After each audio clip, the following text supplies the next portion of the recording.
Welcome back to the show, Mr. Simmerit, Roy Ellis. How's it going? Great, Chris. I'm just getting ready to rumble on Friday. Get my boots shine up and everything. Getting ready. It'll be great, just joking. Yeah, I hope so. You'll be there too, I think, right?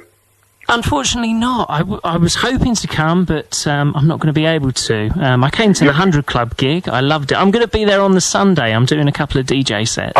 You will be there not on the day while I'm there, and that was Friday. In Folkestone I'm talking about. Unfortunately not, but yeah. Okay. Well, we're still going to have a great time the next day. Oh, yeah. So what are you planning then for the Folkestone Scar Splash this Friday? Well, it's very difficult to say. I don't know. I'm not planning. Well, I hope that everything will be going okay with the orchestra, with the band. I'm hoping that everything goes smooth this time. It's the first time that ever happened, like what happened on the club with the drum and so on. But personally, I'll get myself shape up, and it will be, you get out there on the stage and entertain the people.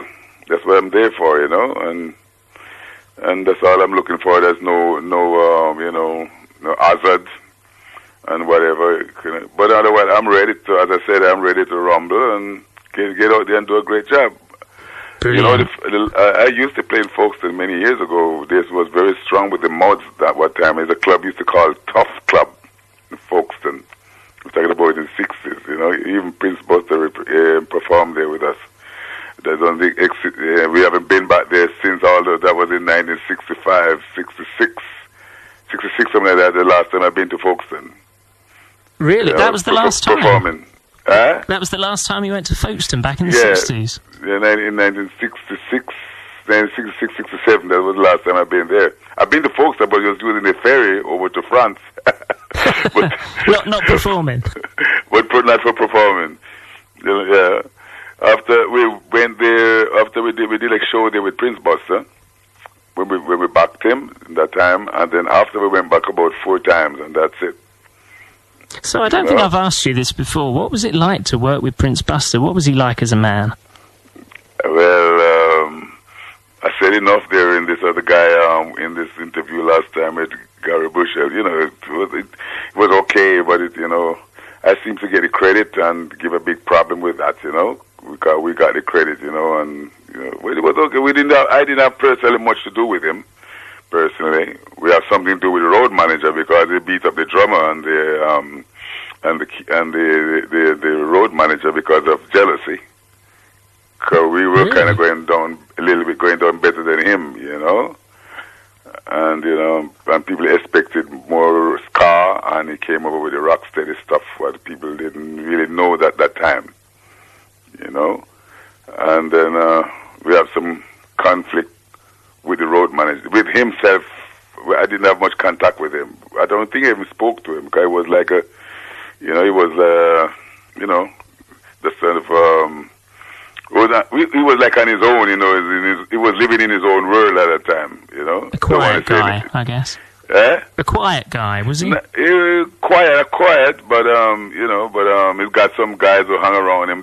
They were like Terrant, you know, they everything got to be on his side. They didn't like how we play with too much to try to tell us stop raving up the people because it's not our show, it's Buster's show, and I couldn't get to do my performance because I used to do a 45 minutes half an hour show before he comes on, you know, like a full group, like a supporting act, you know. And then after a while, they change it around and put him on first, and then first I get on first, then he gives some problem, then they put him on first, then after they put him on last, and it was like a yo-yo thing, you know. And in the end, it caused a big conflict between the drummer and everybody. I missed the fight, but when I came in with everybody, the drummer got knocked out. He couldn't play that night. The last concert, he couldn't play. So you're hoping for a happier time this time, I'm hoping for a happier time, you know. Just hoping everybody has a great time. No fights, just great music. It's a pretty, I'm going to miss you, though, you know. You're coming up on the Sunday. They say the Sunday you'll be there, right? Yeah, it is a shame. Unfortunately, I can't make it. But are you gonna? You'll probably be at the 100 Club next year, won't you? I don't know. No, you can't do it every. I don't know. You can't do it every year. You get burnt out, I think. Yeah, that's true. You never know. Yeah. You know, well, we'll see what happens. You know, it depends. You know, depends. You're also going to be performing in Leicester very soon, aren't you? In Leicester, on the next day. Oh, it's the next day, is it? It's the next day, yeah. So Saturday. Saturday, that will be on the 9th. The 9th of August. Leicester, and then the 10th, I'll be at Rebellion. I think you have when you have that's your birthday, the day before or after. It's the day before, yeah. So. Yeah, I know. See what I know? Yeah, I remember last time we talked about it, and I knew you came. But I came this year to the 100 Club, and yeah, fantastic gig. Everybody had a great time. You weren't able to make the Rebellion, right? What, this time? Mm. No, I won't be able to this time. Okay, I will be on the Sunday. Sunday is the last day. I'm having a family day. So. Oh, that's great, man. That's very important. Keep the family groom. Yeah, you got to spend time with the family.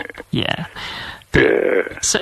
So, do you find that a lot have you found that a lot in your career with going out on the road? Has that been an issue or not really, just occasionally? You mean to perform? Yeah, but I mean, like personalities and when you go with other people, or is that just sort of like a one-off thing, really? No, I'm enjoying myself. Put it that way. Yeah. You know, that's just one word. I'm enjoying myself in either way. You know. Yeah. Off stage and stage. You know, it's. You know, when you're a musician, when you're a singer, you know, and you're traveling a lot, you just take things easy, you know. My job, you know, I'm here for this, you know. So I just think it will come. I like to perform to people, and when I'm not performing, I'm just chilling out and so on. But when I'm on the stage, you know, I've got this energy. You know, at home I'm very quiet, and when I'm on stage, you know, I'm like a wild guy. You know, you saw me before, you know. Yeah. You know, yeah, you know, so, a lot of energy on stage. Yeah, I have to give the energy I need. It's like doing it. It's like training, you know, to get it out of me. Because at home, you know, I'm alone over here anyway. I've got no friends or nobody like that. I'm always alone, so I'm very quiet. And my wife is a very quiet person too. And you know, and so but when I get out there, you know, I'll take all that energy I didn't get to use. I get it out on the stage. That's why I'm sweating so much. That's why I've got so much uniform, you know, so much. Yeah, I love the suits.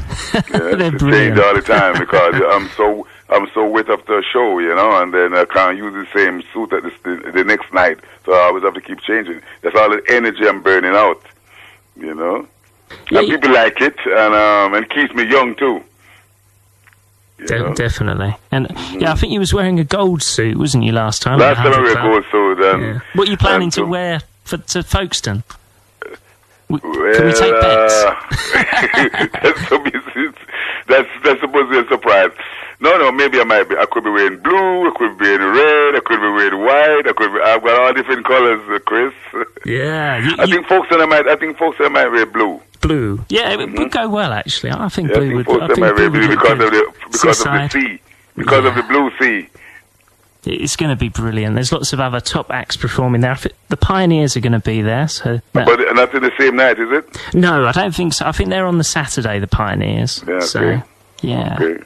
And last time I met them, that was in Scagness.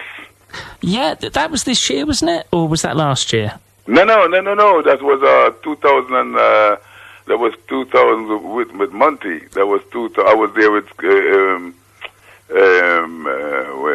Pioneers was there, and West was there, Dennis Al Capone, and I think the night before was Buster, whatever. I can't remember. Buster Shuffle? That was about 2007.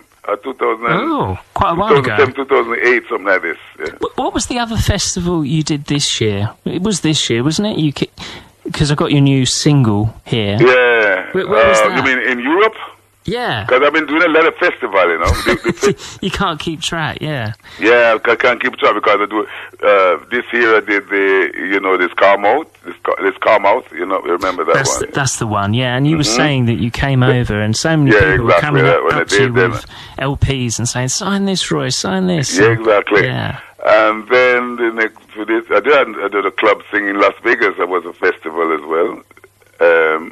you know, with different groups. And 3-4 groups for me, the festival. I did one big festival in Dartmouth. That was in January with Bad Manners together.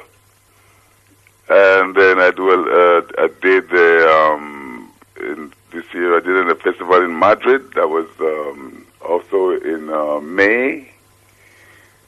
And then so you've done a lot this year. And in Los Angeles, when I went to LA before I went to Vegas, it's also a festival. You know. So how did you like Vegas? Did you get to go out much, or? No, Chris. Can you imagine, man? It was raining, for example. Really? Driving down there from Los Angeles was okay, you know. But when after we were praying because it was outside.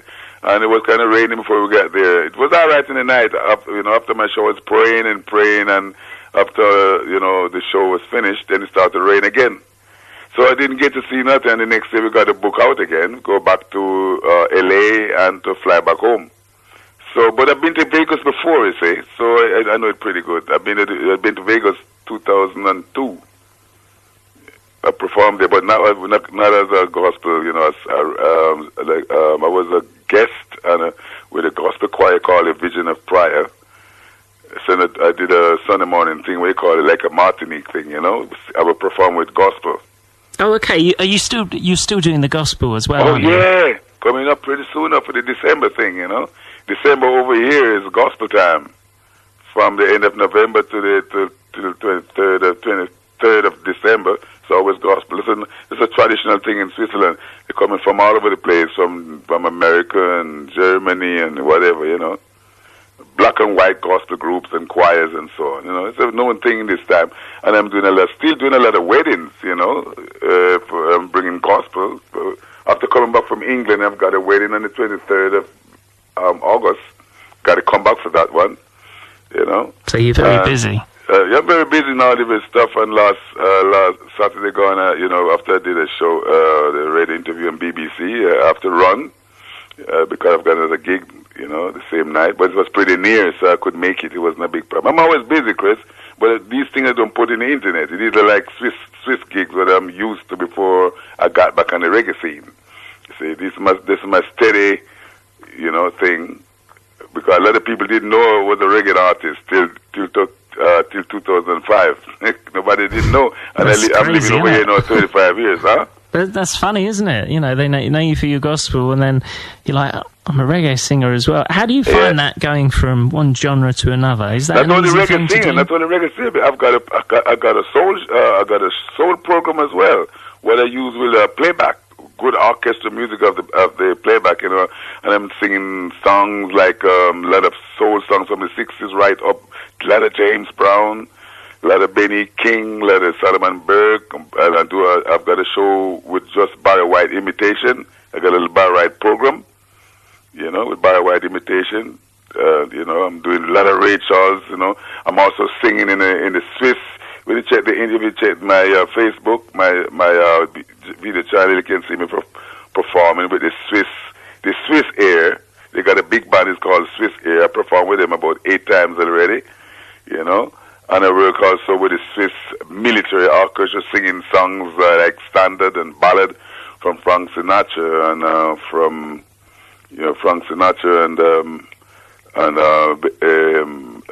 all the classic big band singers. The classic singers, Frank Sinatra and what's the name of the other guy? Dean Martin. Dean Martin, I said. Do I mind singing them? Yeah. Yeah, well, you said Frank Sinatra. And what's the other guy?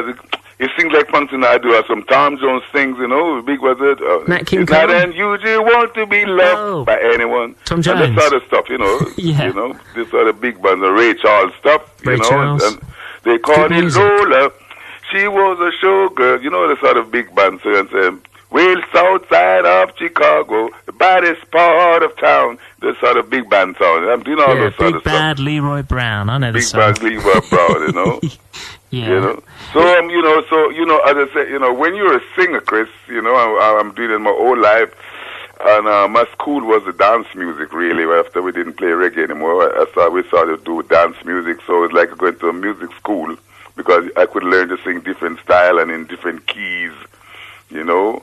and my Lawrence in my voice I can sing high, I can sing low, I can change it to how I want it. I can make myself sound like an American, and at the same time I can make myself back to the Jamaican dialect, sound, and like a, versatile. I train myself to be versatile, and if you're a versatile singer, you can never starve. You have your feelers out there like an octopus. Yeah. I'm like an octopus. My one feeler is there, one is there. I'm always ready for anything. Great. I'm singing at the funeral, I'm singing at the wedding, I'm singing in the church like Sunday morning to get the people. A lot of priests book me for singing in the church at Sunday morning to get the people in the church, because there's a lot of people not going to the churches anymore. But music helps, doesn't it? Because when they put my name, say Roy Ellis is coming, then the church is coming. They're not coming to pray, they're just coming. Then the priest get the chance to preach some of his thing, because he's got a job to do. Where nobody coming to church on Sunday morning, there's nobody there. There's a lot of churches do that with a lot of artists over here. They book you for the Sunday morning mess, and you sing 3-4 songs, and when they make some propaganda, and then the people come, and they at the same time, they get the chance to do their thing, and the priest get his chance to do his thing, and so I'm pretty busy. I do a lot of confirmation and communion stuff and all this other stuff. Weddings, as I said, funeral, Yeah, anything. Birthday, but you love singing, it's what you do, so you've got to be versatile, haven't you, as an artist? Very versatile, yeah. Well, make sure you see Mr. Simrip live at the Folkestone Scarfest this Friday, August the 8th. It's going to be a fantastic gig. Really enjoyed the 100 Club gig, that was something special. And now to show your versatility, we're going to play Let Me Take You Higher, because you sent this to me. This is a great track. Yeah, this is a great track. It's been still getting a lot of play as well, Yeah. And by the way, just want to tell you, your jingle will be coming over pretty soon, because it's going to be doing on Thursday, matter of fact. Oh, great. That'd be really good, yeah. It's a great jingle. You're going to love this one. Oh, I bet I am. I love the jingles. Because I'm going to be singing it. Some part, I'm going to introduce myself, and introduce you a lot, and it's got a refrain. It's a good one. It's going to be about 30 seconds, so you can stop it when you want. That's brilliant, because, if you want it longer, I can do it longer. I think 30 seconds would be great, Roy. Okay. Because, it's for the new feature in the second hour, which is just 100% reggae. Because now I do what I'm trying to say, two-tone and the 30 seconds, I work it out for 30 seconds, but it's so great, I think you might want to, you might end up repeating it. Not to brag or nothing, but it's a great jingle, because it's a great backing track I'm going to use it with, you see. Oh. And it fits your program, because it's a really roots reggae thing. You know? Oh, great. Yeah. Well, I'm really looking forward to hearing that. Really professional, been played and everything, You're going to love it. I will. I definitely will. No doubt about it. Thanks a lot for joining us on the show, Roy. And thanks luck. For having me every time, man. I always like talking to you. Thanks for having me as usual, and we'll link up soon, and you get that thing. I might post it in England, as a matter of fact, I'll get it done. I fly on Friday, so I might. I think I might mail it to you like last time. I mail it to you. Okay, that'd be great, and hopefully next year, 100 Club or a gig in London, that'd be good. But if not, I'll come and see you next year. Hope somewhere else, not to do the 100 Club, it's somewhere else. It's great to play in the London Club. It's a great gig, But I've been there a lot of times now, and people might say, "Oh, him again." How many times you been? How many times you performed at the 100 Club then? That is, last time there was just already was the third time, and one time was cancelled because of the snow and we couldn't land the plane. Remember that bad winter one time, and it was cancelled. Oh yeah, that was bad. so this gonna be that was the third time I've been there, I think, or the fourth time, and one time in Gough in the East End, in the North London, the same club scar thing. Then they changed it to the 100 Club. I've got, for example, a festival I did on the 25th of July. Next year is going to be my seventh Sorry, time. Roy. We've got to go to the news. Okay. So great having you on. Thanks. All right. Bye-bye. Thank you, Chris. Okay.